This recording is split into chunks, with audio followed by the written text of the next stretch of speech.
Hi and welcome back to the channel, and today we've got something a little bit different. It's an ex-decorator's van. So my task this episode is to make this van look like it's done the 44,000 miles it actually has. So my first job is to remove the ply lining from inside the vehicle. This will enable me to sand some of the paintwork off it, key it up, and then we're going to paint it all one colour to make it more uniform. Now for the floor in the vehicle, we're going to do that in situ, mainly because some of these screws are filled up with paint and have been cross-threaded, so it'd be a nightmare to try and get them out, and secondly it's just not in the budget to be able to remove that. However, it's not the end of the world.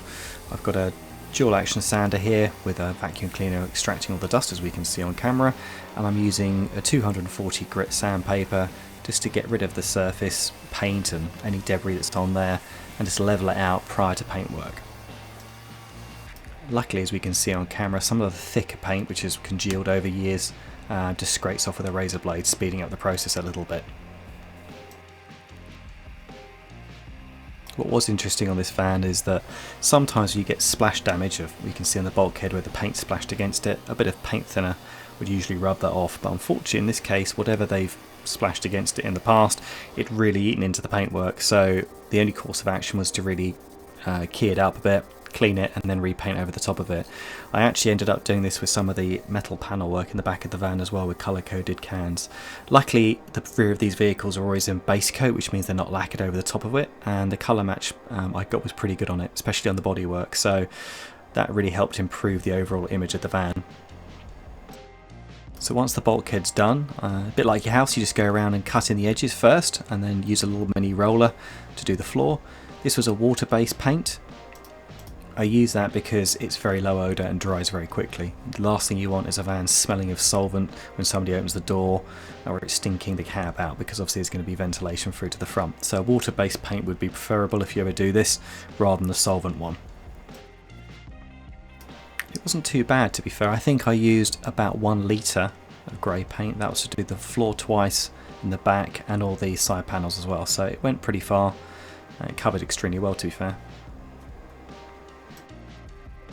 It was also a really hot day when I did this, and you can actually see on camera how fast it's drying out for how patchy it is.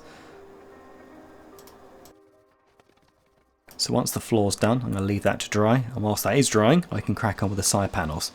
Same process as before, we're just going to use the dual action sander there just to sort of remove most of this blue paint, key up the surface, and then we can paint it grey afterwards.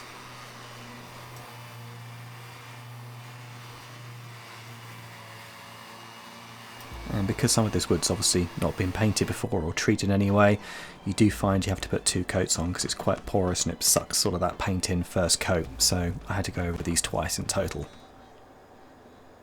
But as we can see, they're all drying out in the sun and look quite good. Another area that needs a little bit of attention is these black side sort of step areas, so I've just keyed them up, and then what we're going to use is a solvent degreaser to make sure that surface is nice and clean. We'll then mask it up and then use a black acrylic paint just to recolour that and make them look nice again.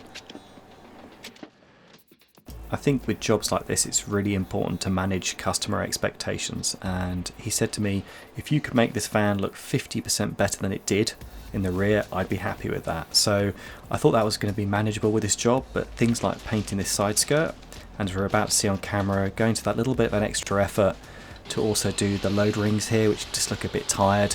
By sort of masking these up, sanding them and painting them, it's going to make a world of difference at the end result.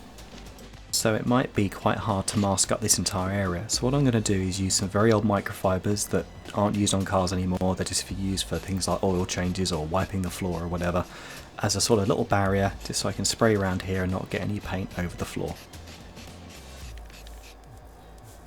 And as I mentioned before, some of the paint in the vehicle had been chipped and obviously damaged over the years, and also had paint from the decorator in it, so I've ended up recolouring that, and it's come out pretty good.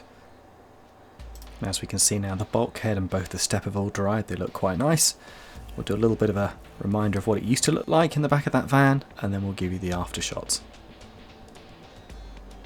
So at the end of this, the customer was looking for that 50% improvement. I think we've got a little bit higher than that. They were very happy with the end result. And if you like this episode, you're going to love next week's episode. We've got a Ford Transit. It's absolutely disgusting. We're going to be doing the inside, the outside of it. So if you haven't subscribed, please do so, and I hope to see you next week.